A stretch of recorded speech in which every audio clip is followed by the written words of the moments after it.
Bienvenidos al Bibliófilo. Luego de haber leído la trilogía de Caballeros Templarios de Zhang Guiyu, cayó en mis manos este libro que prácticamente representa lo que es una antinovela histórica. Se trata del libro Baudolino de Umberto Eco.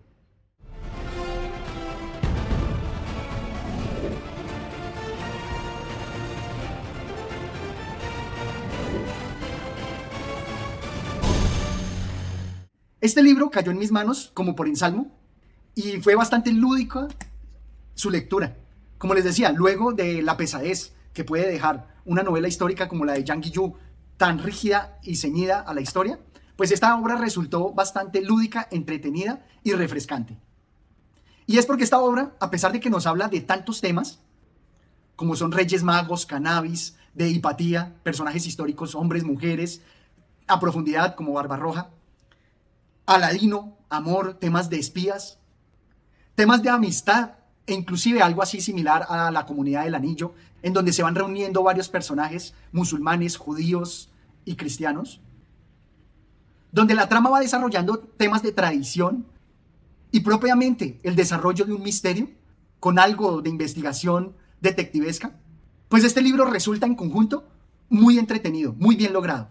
El autor Umberto Eco, más conocido por obras como El nombre de la rosa, donde también se ciña la historia y también hay una investigación detectivesca, pues aquí vamos a encontrarnos con algo totalmente diferente, porque es algo cómico, es como un ejercicio propiamente de la imaginación, en donde logra mostrarnos datos y hechos históricos, pero tergiversándolos de una manera bastante entretenida, jugando con él en todo momento. Nos cuenta la historia de un muchacho que, adoptado por el gran Federico Barbarroja, va a estar deambulando por Italia y Alemania y dentro de su fantasía va a buscar el Santo Grial y al preste Juan. Y por eso se va a ver inmerso en un gran viaje hacia Oriente y va a descubrir todo el pensamiento medieval, toda la geografía medieval, donde va a descubrir seres insospechados, monstruos, para finalmente volver a Constantinopla y contárnoslo todo. Esta historia, aparentemente tan sencilla, está dotada de gran profundidad. Y precisamente la obra inicia con un lenguaje inventado, que nos lo quiere hacer parecer más hacia la escritura latina, pero de verdad resulta entretenido en demasía. Obviamente, por ser un lenguaje imaginario, al principio cuesta trabajo, pero luego cuando le cogemos el ritmo y lo entendemos, resulta bastante entretenido. De verdad es muy jocoso. Y también logra él presentarnos a través de la narración en primera persona del protagonista y luego de este mismo protagonista narrándolo como tercera persona ante otro, logra hacer un manejo de los tiempos que envuelve al lector y hace que nos sintamos todavía más interesados en lo que pueda haber pasado. Y es que así como lo presentamos en una crítica que hacía Takerai a las obras históricas, en donde un personaje insignificante resultaba codeado con reyes, pues aquí sucede lo mismo, porque esta novela es antinovela histórica. Y logra hacer eso, que a través de un personaje, que es Baudolino, que no tiene un origen muy representativo en la historia, pues logra codearse y estar en el ojo del huracán de la historia de caballería. Porque también va a estar a la par de Barbarroja, recorriendo Italia y Alemania, y finalmente haciendo una travesía inimaginable, un viaje inesperado, al estilo de El Señor de los Anillos, un viaje inesperado hacia Oriente, dándonos a pensar en dos cosas fundamentales. Uno, los hechos históricos, y dos, algo que me llamó tremendamente la atención, es el pensamiento medieval, porque a través de él vemos y recreamos ese pensamiento medieval lleno de figuras monstruosas, llenos de misterios, lleno de religión y superchería. De verdad resulta una obra entretenida a la par que instructiva. Y resalta en gran medida lo que es la función de la literatura y de la creación, de dejar volar la imaginación. Entonces vamos a remarcar cada uno de estos aspectos que me parecieron interesantes. En primera instancia, el de usar hechos históricos perfectamente comprobados, que le dan la profundidad histórica a esta antinovela histórica. Ya entiendo, fue un acto de benevolencia. Entre nosotros no pasa lo mismo. El emperador de los latinos, que no es latino, desde los tiempos de Carlomagno, es el sucesor de los emperadores romanos, los de Roma. Quiero decir, no los de Constantinopla. Pero para estar seguro de serlo, tiene que hacer que lo corone el Papa, porque la ley de Cristo ha barrido la ley de los dioses falsos y mentirosos. Pero para ser coronado por el Papa, el emperador debe ser reconocido por las ciudades de Italia, que van cada una un poco a su aire, y entonces debe ser coronado rey de Italia. Naturalmente, con tal de que lo hayan elegido los príncipes teutónicos. ¿Está claro? Y él aquí en esta representación, de manera humorística, nos presenta todo el manejo del poder y de los reyes en Europa, en donde habla de Roma, sin ser romano, en donde para ser rey de los alemanes, primero debe coronarse rey de Italia, y así sucesivamente con unos sinsentidos que incitan a la risa, pero también a la reflexión, porque esa risa tiene el aguijón marcado hacia la realidad y la realidad histórica. Algo también curioso dentro de la obra es que le da rodeos a hechos históricos, los trata como hipótesis para barajar otros hechos históricos totalmente irreales, o más bien muy fantasiosos, porque pues pudo haber sido diferente, para luego llegar y terminar en que la historia le da la razón a la alternativa oficial, a la que conocemos. Pero es muy curioso este ejercicio porque hace volar la imaginación y hace preguntarnos cómo pudo haber sido la historia. Y entonces, dijo el poeta, la única solución es hacer creer que Federico ha muerto fuera de aquí, donde nosotros no estábamos obligados a protegerlo. ¿Pero cómo? ¿No dijo que quería ir a nadar al río? Lo vestimos de cualquier manera y le ponemos encima su capa. Bajamos al pequeño patio donde no hay nadie, pero desde ayer por la noche esperan los caballos. Lo atamos a su silla, vamos al río y allá las aguas lo arrastrarán. Y es que aquí nos presenta la muerte de Federico Barbarroja, que fue nadando en el río. Pero él en la historia hace que el desarrollo sea totalmente diferente para después sorprendernos con llegar a lo mismo. De verdad, es tremendamente jocoso. Y dentro del humor que maneja, también está dotado de gran erudición, porque estos hechos plenamente oficiales, históricos, están respaldados por la historia propiamente dicha y también por reflexiones filosóficas. Veamos este aparte.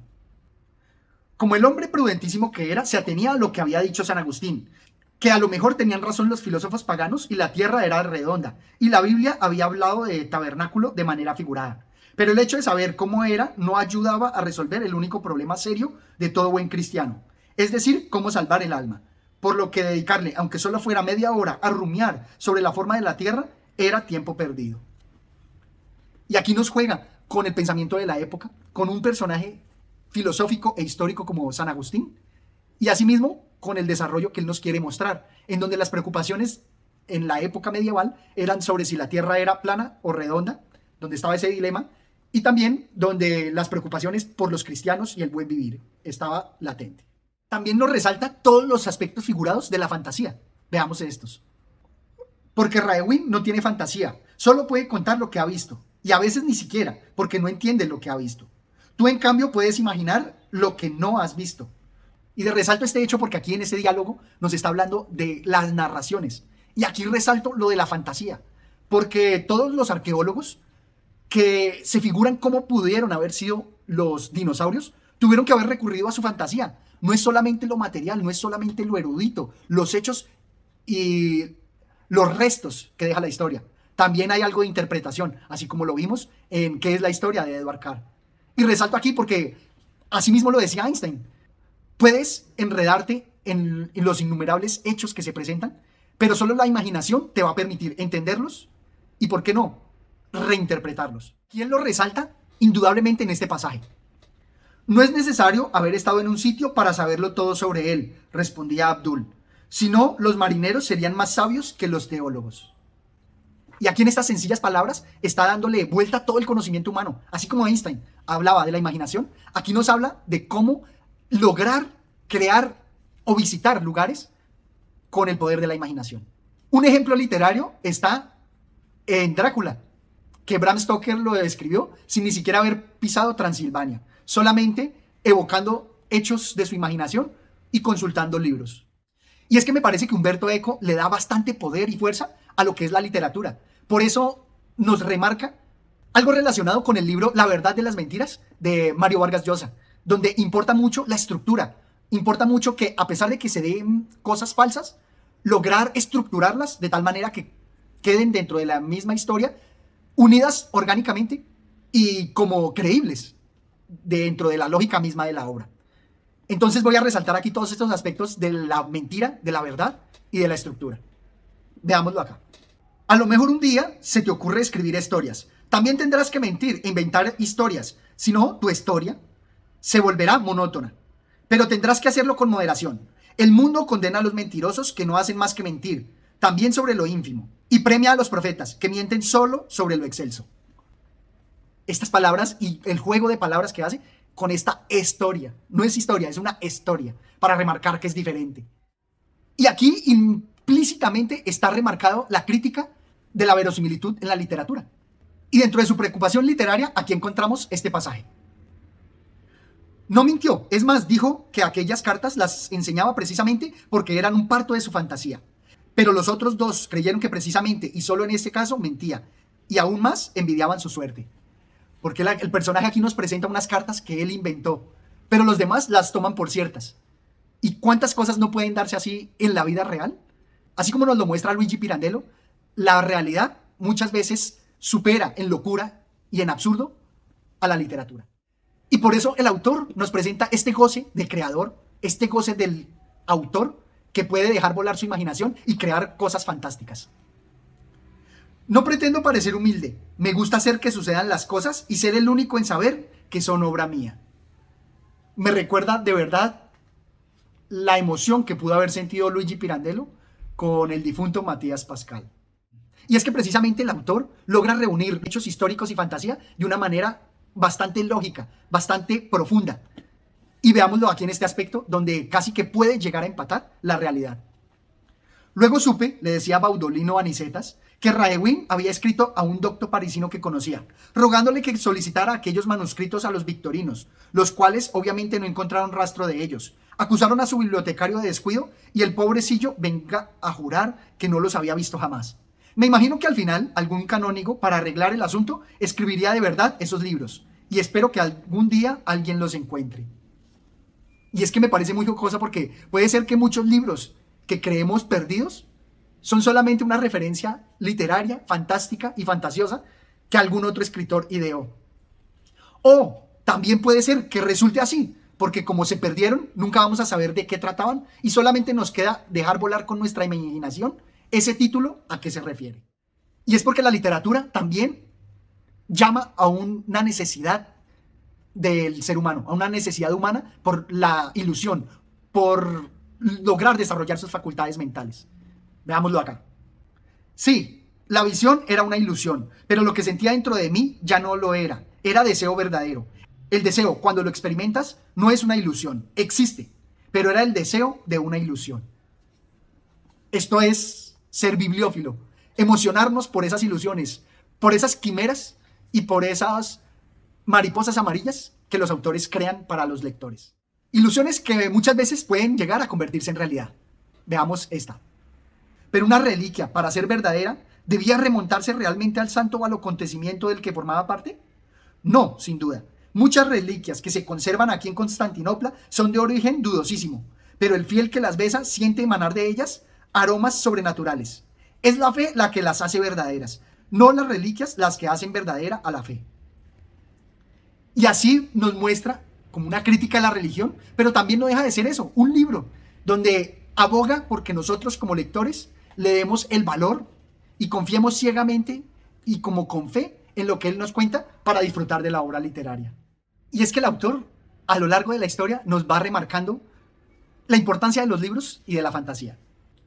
Cuando te cuentan lo que han leído y descubres que el mundo debe estar lleno de cosas maravillosas y que para conocerlas todas, visto que la vida no te bastará para recorrer toda la tierra, no te queda sino leer todos los libros. Y aún así no vamos a alcanzar a leer todos los libros. Hay que tratar de lograr dar con los libros que realmente te muestren muchas más cosas, que sean los mejores. El autor aprovecha el viaje a conocer otros lugares y los crea con fantasía, algo así como una alegoría a Tomás Moro y su utopía. Y hace aquí unas críticas que también son profundas sobre lo que son las creencias. Escucha, ellos dicen que cristianos en Occidente piensan que Espíritu Santo procede de Padre y de Hijo.